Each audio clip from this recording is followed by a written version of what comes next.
Welcome, everybody. This is Anu Ramaswamy. I'm the faculty director of the Chadha Center for Global India at Princeton University. And it's our absolute pleasure to welcome Dr. Manish Gupta to present the first seminar in the fall semester. Dr. Gupta is going to be talking to us about AI for health in India. He's the director of Google Research India, and he holds additional appointments as the Infosys Foundation Chair Professor at IIT Bangalore. Previously, Manish had led VideoKen, a video technology startup, and he has had research centers and projects he's worked for at Xerox and IBM. A major project that he was the lead manager for at IBM was awarded the National Medal of Technology and Innovation by US President Barack Obama in 2009. Manish holds a PhD in computer science from the University of Illinois at Urbana-Champaign. He's co-authored more than 75 papers with more than 7,000 citations and has been granted 19 US patents. While at IBM, Manish received 2 Outstanding Technical Achievement Awards, an Outstanding Innovation Award, and the Team Award for Client Excellence. Manish is a fellow of ACM and the Indian National Academy of Engineering, and a recipient of the Distinguished Alumnus Award from the Indian Institute of Technology at Delhi in India.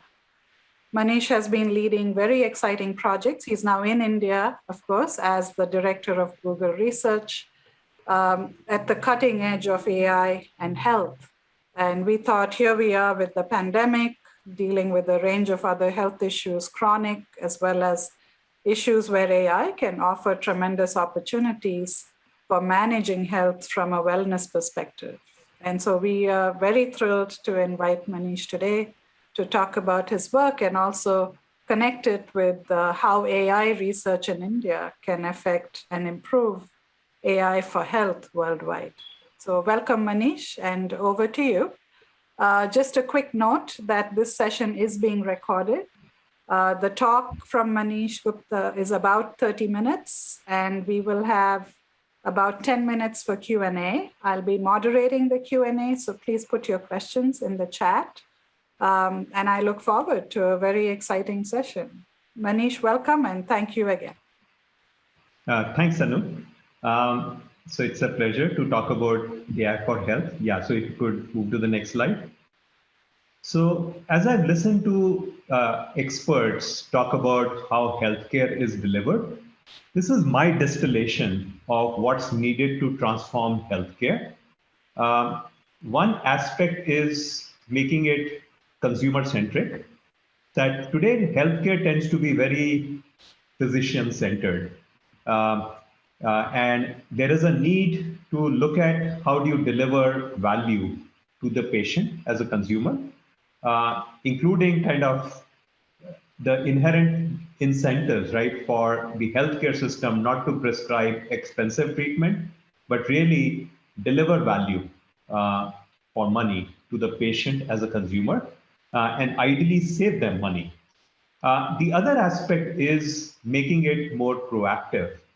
And again, I mean, what you see in this kind of almost like a cartoon representation is my view pretty much as a computer scientist of how the healthcare system is set up, and some analogies that I saw between how we as computer scientists, in particular, I've been kind of a researcher in the area of compilers, how we have thought about, again, compilers for these computer systems with how to optimize healthcare. So just like computer systems tend to have this memory hierarchy, and we talk about kind of the registers and level 1 cache, and then different levels of cache, level 2, level 3 cache, then the main memory and hard disk. And often in the computer system, right, we talk about how it's better to ensure that as much of the data access happens out of registers or level 1 cache as possible, if not level 1 cache, go to level 2 cache and so on. And God forbid, you need to go to the hard disk to access the data, which tends to be very expensive. So likewise, healthcare system tends to be delivered and healthcare tends to be delivered, right, in terms of these different, um, uh, in terms of primary, secondary, and tertiary healthcare systems.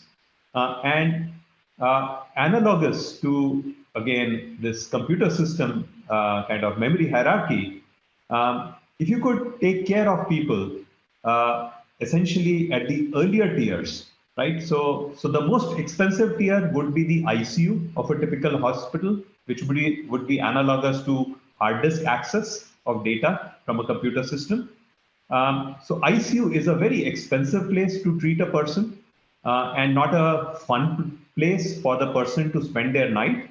So if you could ideally take care of them so that they don't need to enter the ICU, so that they could be treated from their whatever, let's say, hospital bed, not in the ICU, but in the normal ward, that would be better. And if you could take care of them at the primary healthcare center, that's even better. And taking that argument further, if we can take care of people when they're living their normal lives at home and at work, that would really lead to the best outcomes. It would lead to lower cost and it would lead to better outcomes for people, because in healthcare, we've all heard the saying, prevention is better than cure. So if you can prevent a disease, that's much better than having to treat it. And, and if you need to treat a disease, if you can have early warning signs about the disease, um, it can enable typically much more effective treatment at lower cost and with better outcomes for people. So let me start with a few examples of where AI has been applied at Google to support this particular transformation, support making healthcare more proactive. So first, I'll start with an example of screening for diabetic retinopathy, which is a condition which, if untreated, can lead to blindness. And again, I mean, if you catch this condition early on, the treatment is relatively straightforward. So while I'll talk about diabetic retinopathy, similar kind of ideas can also be applied to various forms of cancer. And in fact, at Google, there has been a fair amount of work done on analyzing mammography images, lung cancer, X-rays of of lungs, and applying AI to screen for these potential malignancies. And again, I mean, if we can warn people early about these serious conditions, it can lead to better outcomes at lower cost. So next slide. So let's look at this example of case study of diabetic retinopathy, which is a fast-growing cause of blindness for people, and potentially any of the 400 million plus people who are suffering from diabetes, they are potentially at a risk for this particular condition. Next slide. In a country like, and regular screening is key to preventing blindness, right? Which is the same principle that I'll keep coming back to over and over again. Next slide. So in a country like India, there's a severe shortage of eye doctors. And in fact, this is true, you pick any specialty and you'll find, yes, there is a shortage of doctors with that specialty in India. So in India, roughly half of the patients end up suffering a vision loss before they're ever diagnosed with this condition. Next slide. So this is actually even before our research lab existed. I'm talking about this work pretty much as if it's work done by us, because the whole work was started in India by one of my colleagues who now works with Google Research India. But he started this work before the research lab existed, when he had just moved to India for personal reasons, and he started. So Varun Gulshan is is one of our researchers with a background in computer vision. So he started looking at this problem, and he wanted to see if vision techniques could be applied to help people, to help the doctors screen for this condition. So the way doctors really try to diagnose or screen for this condition is by looking at these images called retinal fundus images, which are taken with a special kind of a camera. And they look for basically signs of hemorrhages in those blood vessels, right, which are visible in these image. And then they rate these images on a 5-point scale, starting from no diabetic retinopathy to which would be level 1 to level 5, which is proliferative diabetic retinopathy. So Varun looked at this particular problem and said, look, just like all these now algorithms, deep learning based algorithms are used to identify, for instance, do image classification, is this a cat or a dog? Can we likewise do the classification on this 5-point scale? So next slide. So I won't take you through, I mean, it's a long series of work. So after looking at, again, analyzing millions of these images and looking at various kind of issues of image quality, then sometimes there were differences of opinion even amongst the doctors. On that same case, they could not agree whether this should be at level 2 or level 3 or level 4. So after taking care of a lot of these real world issues, finally, they were able to come up with this, again, deep learning based algorithm, which was based on this Inception V4 architecture, which had been previously used for image classification, essentially identifying is it a cat or a dog. But now for, I would say, a higher purpose, which is to now classify these images on this 5-point scale. Next slide. So they first published a paper in 2016 in the Journal of American Medical Association, where they showed results comparable to a general ophthalmologist. And in fact, later, the team went on to publish subsequent papers where they showed results comparable to or better than a retinal specialist. And in fact, just click once more. In fact, this particular paper that they published in JAMA, if you can click maybe once, just once, it was rated as one of the 10 best papers by this journal in the last decade. So this was, again, kind of a validation of, actually, I think, yeah, maybe you need to go, maybe in the PDF version, this is getting lost. Yeah, could you go to the next slide? So this was, again, a kind of a validation that we received from the medical community that, yes, I mean, AI techniques could actually be used to help doctors with the screening for such conditions. Subsequently, there has been a fair amount of work done at Google research on looking at other kinds of images, medical images, mammography, then lung cancer images. There was work done by my team at Xerox Research many years ago. And one of my colleagues who led that work, in fact, is now running a startup called Niramay, which is looking, again, applying AI techniques to do screening for breast cancer based on thermal images. So this, again, has become established as a promising area where you try and catch signs of a serious condition early on. At the same time, I would mention, convey a note of caution, that there are still some very interesting challenges that still remain to make these approaches really kind of work well in the real world. And one of them relates to generalizability of these algorithms as you look at kind of different data sets coming from different populations.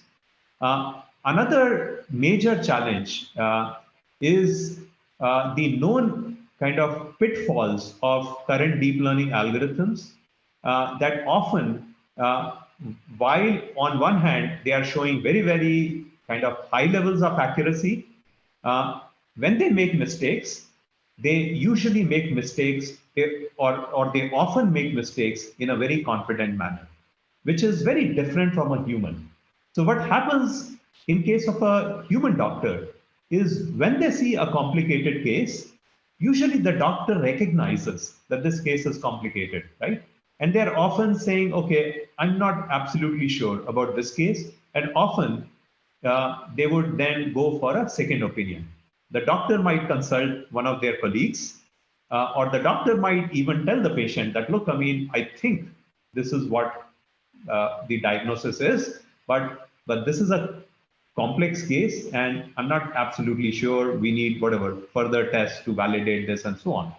Whereas deep learning algorithms often make these mistakes in a very confident manner. So there is, again, additional work that, in fact, we are currently doing together with these teams to do better calibration of these deep learning algorithms. Can we identify those cases where the algorithms should not be so confident of itself? Next slide. Now let me move to the other scenario where you're trying to take care of people when they're living their normal lives at home and at work. And I'll talk about, again, problems from two different scenarios. The first one I'm picking from the public health scenario. This is work that we have done with a particular nonprofit as part of our AI for Social Good program. Next slide. So we're working with this nonprofit called Arman, and when Arman shared some of these statistics with us, these were very, very sobering to us. A woman dies in childbirth every 15 minutes in India. I mean, this is this is the 21st century, right? That we are talking about. Still, a woman dies in childbirth every 15 minutes, and 2 children under the age of 5 die every minute in India. And there are other kind of sobering statistics about stunted growth for children and so on. So Arman has this mission that they're trying to reduce these maternal and neonatal child mortality in underprivileged communities, because as you can imagine, these incidences are much higher amongst the underprivileged communities. Next slide. So Arman has this program where they use this very simple mobile phone, which need not be even a smartphone, where they enroll women in this program, expecting mothers in this program called Mitra, and they deliver these helpful voice messages during each week of the pregnancy. There are 2 messages. So first, when they enroll the women, they kind of try to agree upon try to understand what's a good time for them to receive calls. And at those pre-specified kind of time intervals, these expecting mothers, they receive these calls, and they receive typically 2 calls during each week of the pregnancy. And think of this as kind of a very simplified and an audio version of this well-known book, What to Expect When You're Expecting. Because I remember when we were expecting our babies, both of them, we relied on that book very heavily, right, to kind of understand what was going on and try to kind of be better prepared in terms of what to expect. And one of these messages might look like, okay, you're in such and such week, and in this week it is particularly important for you to take the iron tablet because that will reduce the risk for, let's say, anemia for you. And Arman has results from randomized controlled trials which show that women who stick with this program, there is a significant increase in both their well-being as well as the well-being of their children, those infants that are born to them. Something like 17% increase in infants with tripled birth weight at the end of the year. The unfortunate part is many women end up dropping out of this program for some reason.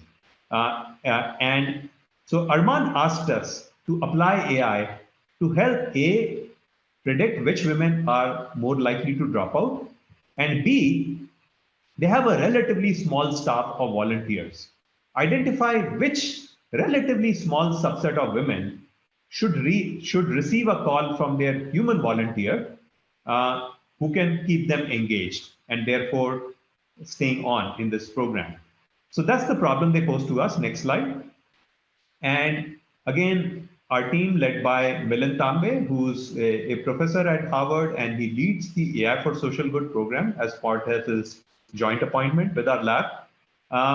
So he formulated it as a restless multi-armed bandits problem that essentially out of all these 25,000, let's say, beneficiaries who have been enrolled this month, which are those 500 or 200 beneficiaries that I should select who should receive a call from the human volunteer. Next slide. And restless multi-armed bandits is a variant of this well-known stochastic multi-armed bandits, which has been previously often like talked about in the context of a casino, where you're trying to figure out which lever to pull that will maximize your reward that you get in that, let's say, slot machine in the casino. And here the analog is that instead of those levers, you are identifying which women should be chosen to get that call from the human volunteer. And next slide.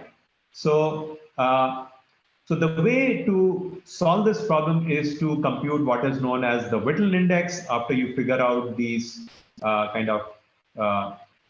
set up this whole transition in the form of a Markov chain. And in this case, it's a very simple state space.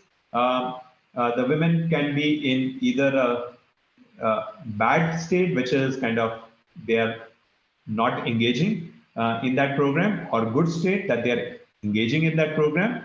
And again, I mean, they can transition from the bad to the good state or from the good to the bad state. And again, the probability of transitioning is from, let's say, a bad to the good state is increased if they receive a call from the human volunteer. So next slide. I won't take you through all of the details, but certain kind of key problems that our team needed to solve here was that unlike the traditional settings of this restless multi-armed bandits, where you know the model parameters, here we don't know these model parameters. So we had to, again, looking at the historical data, kind of do a clustering to then kind of learn some of these probabilities and then kind of compute those Whittle indices and so on. So I'll skip through those details, but again, as we computed that Whittle index, next slide, our team then did a rigorous validation of this through a randomized controlled trial over 23,000 beneficiaries, and which to our knowledge is the first such large-scale deployment of restless multi-armed bandits, at least for the public health scenario. And we compared it with both the control group. So the standard standard of care in this case was these women once enrolled, they were not really receiving any calls from the human volunteers. Only when the women kind of made a certain kind of a call to a, I mean, in fact, in India, there's this concept of a missed call where they don't even need to call the number. They simply call that number and hang up in case they are being billed for it. And then the human kind of volunteer calls them back. So that was the previous standard of care. So that was the control group. And then they compared it with uh, what the group with randomized with this restless multi-armed bandits approach, where you were selecting women based on that algorithm, versus a kind of a very naive robin strategy, where just based on the kind of initial enrollment numbers given to women in a very round robin fashions, they were being selected for calls by these volunteers. So in this randomized controlled trial, the team showed that this restless multi-armed bandits based approach was cutting down the losses of beneficiary engagement by close to half. And which means you were now keeping of the order of 30% women more engaged in this program who would have otherwise dropped out, which is based on the previous studies, which you know is going to result in significantly better outcomes. But again, I mean, we are also in the process of validating the end-to-end kind of benefits that we get out of using these algorithms.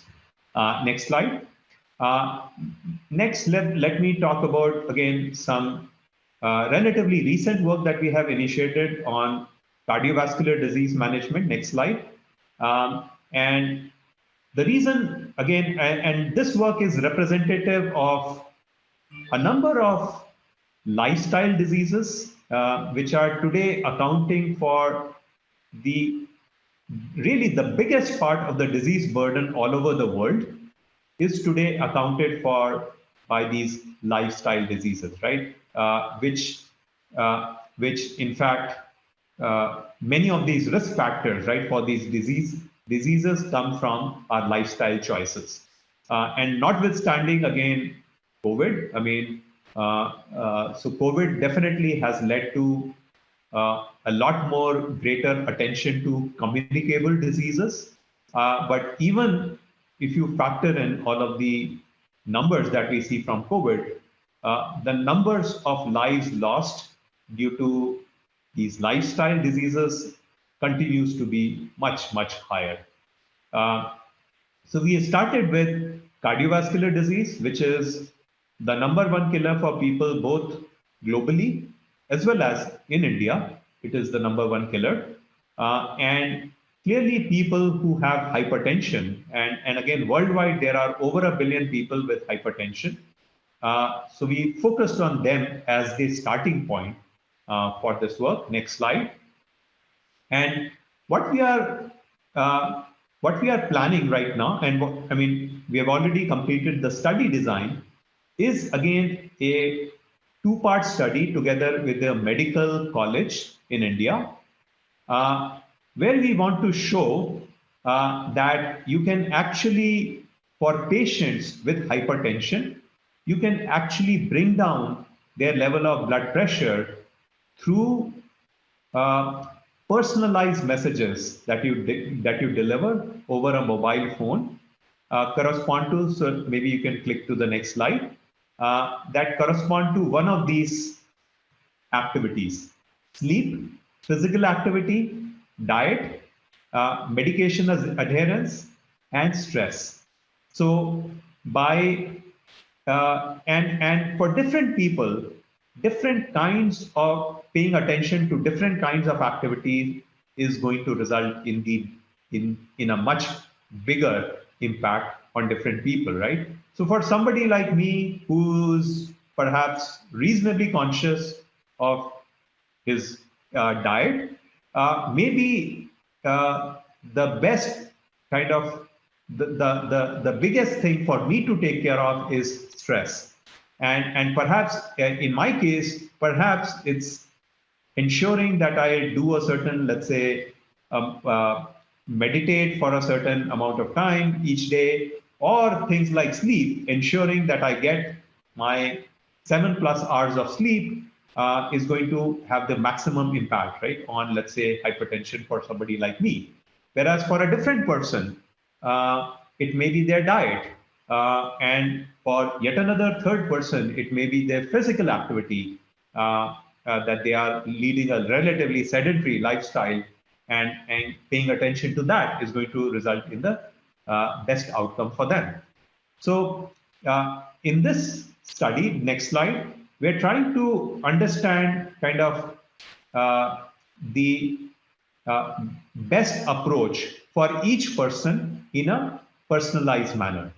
And in the study, we are doing it in two stages. The first stage is to simply do a simple model development, where we are kind of asking people, we are giving them these mobile devices with the app. We are also giving them a blood pressure monitor, and we are asking them to engage in some of these activities, and getting them to take their blood pressure readings. And we are building two different models that I'll talk about based on this data about the users. We are building their model of how their blood pressure changes as a result of this activity. And secondly, we are building a model for their compliance. Next slide. And the next stage is to really do the randomized control trial across three groups, um, where the treatment group would receive these personalized messages. The control group would receive kind of a generic messages, and there would be a third kind of vanilla control group where which is the standard of care today, where these people are not receiving any messages at all, right? Which is where they've had a consultation with the doctor, but then there is no kind of follow-up being done, let's say through a mobile app. And our goal and the hypothesis is that we hope to show that through personalized messages, you can actually bring down the blood pressure level of these patients with hypertension.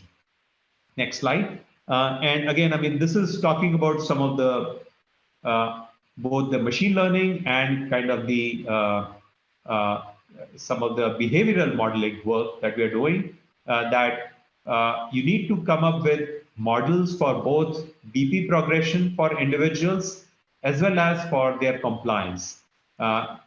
Given a particular nudge, are they likely to comply with that nudge or not? In the interest of time, let me just move on, and if you could move to the next slide. And in this particular work, what we are doing today is to use templates that have been designed by coaches who normally kind of provide such coaching to hypertension patients.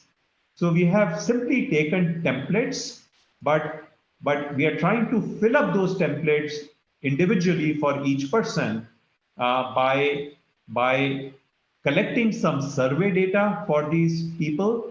And these templates themselves have been prepared based on this theory known as theory of planned behavior, which basically says that, look, in order to get a person to change their behavior, first you need to kind of get them to have that intention to change their behavior.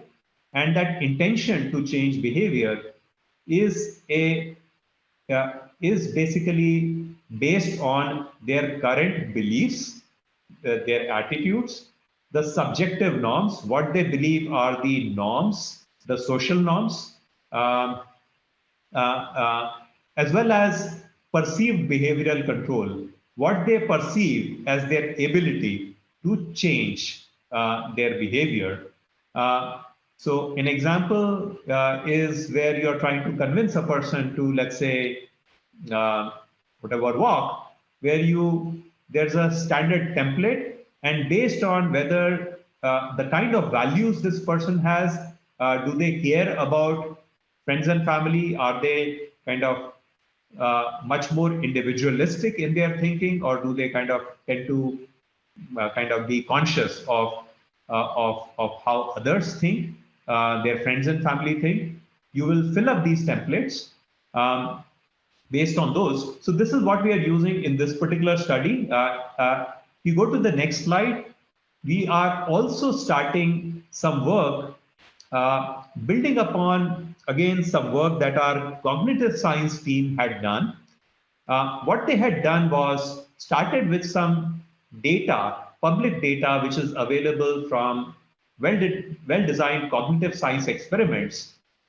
They had actually shown that you can build, and those cognitive science experiments were showcasing certain biases that we all humans carry in how we make decisions. We think of ourselves, humans, right, often as very rational people. But again, various researchers have shown we carry these biases like framing bias, confirmation bias, that we are more likely to believe something, that we already believe in, and we are more likely to kind of listen to something that we already believe in, and also things like optimism bias and so on. So what this team showed was that, and that uh, you could actually build deep learning models uh, that could start to model how humans are making decision in these kinds of, again, in these very simplified settings, in a manner that we were able to both replicate the kind of the biases that have been shown at the aggregate level, and next slide, also at an individual level, that we were able to, after getting all the aggregated data for individual subjects, after getting as few kind of data readings as 5 or 10, we were able to predict what these subjects were likely to do. And this is kind of the kind of rough explanation I have, is that, we are coming up with these user embeddings where we are doing some kind of a clustering of users in this very kind of a large space. And, and what is happening is that I am being clustered as an individual along with others who are behaving in a very, who make decisions in a very similar manner as me. So once you collect kind of 5 or 10 data points on me, by having this data about other individuals who were making decisions in a very similar manner as me, you are utilizing data about those individuals to predict what I am likely to do. So we are trying to see if these kinds of techniques can be applied to kind of users of wearables, in particular, to kind of uh, do a kind of a more automatic classification, and then come up with more effective recommendations to these users that will keep them more engaged. So that's, again, ongoing work.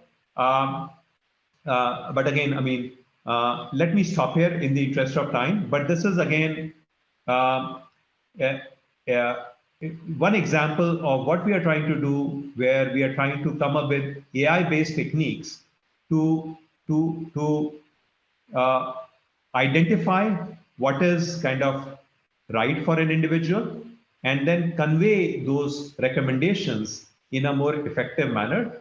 There's a lot more kind of further work needs to be done, in particular in being able to more transparently identify kind of what recommendation to give. So for instance, on something like food, if you could simply, from the picture of the food that a person is eating, if you could do the classification and estimate, kind of, oh, this person is eating this particular parantha or this samosa, which is likely to have high high, like, which is likely to be fried and likely to have more salt content and so on. And whereas this person is eating this nice fruits and vegetables. So if you could, A, kind of make it more seamless to the person, more transparent to the person in terms of identifying what advice to give, as well as provide that advice in a very kind of a persuasive manner, you can actually help them nudge towards healthier lifestyles, and And while we are doing this work, initially in the context of hypertension, these kinds of ideas can be applied for a whole bunch of other conditions like diabetes and so on, helping people quit smoking and so on, right, which are accounting for a lot of these lifestyle disease burden. So with that, let me stop and take a few questions. Sorry, I think I've probably gone over time, but I'm happy to take a few questions. This is and see perfect. how we can. Thank you very much, Manish. This was excellent. And actually, we're very well on time. Thank you. So, a virtual applause from all of us for this wonderful talk from Manish. I am actually going to start to read a few questions. So we can still pin the video on Manish. I'll just read them, Ipshita, as we go. So please do put your questions in the chat box. So the first question here is from Patrick Agte. And the question is, what are potential challenges when scaling up these interventions? For example, public providers often have low rates of technology adoption. What can be done to address this? Yeah, so no, that's a great question. So in public health, again, there are many issues even with like collection of data in the first place, right? So one of the things that, I mean, there are other initiatives which I didn't talk about. So right now, Google is collaborating with a few other organizations in the state of Tamil Nadu, where we are promoting the adoption of basic kind of technology platforms, where these healthcare workers, like these ASHA workers and the community health workers, at least the data that they are collecting, it begins to be captured in a digital form so that you're able to start to apply some of these techniques. So likewise, we are also, one of the very basic challenges that we addressed in that work with Arman was how to even keep people engaged, right, on these programs. When nonprofits run these programs and engage specific classes of people, in this case, expecting mothers, how do you keep them engaged? That itself, there were huge challenges. So I think there are pretty much challenges at each level: how to enroll them, how to keep them engaged, how to capture data in digital form, and then how to then, sometimes the easy part is doing that analysis to figure out what intervention they should go for. But the harder part is convincing the people, right, to take that action. So quite a few challenges at all levels. Great. Thanks, Manish. There are a couple other questions from Solomon Abiola, and I'll just combine them so you could address these, and we'll have time for one more question after this. So please do put them in the chat. So the question from Solomon is really, how do we connect this to clinical trials? And we can read the question, or I'll read it aloud, that there are challenges in generating algorithms, and that there was a paper in Nature talking about, the model uncertainty due to different types of biases in the models themselves.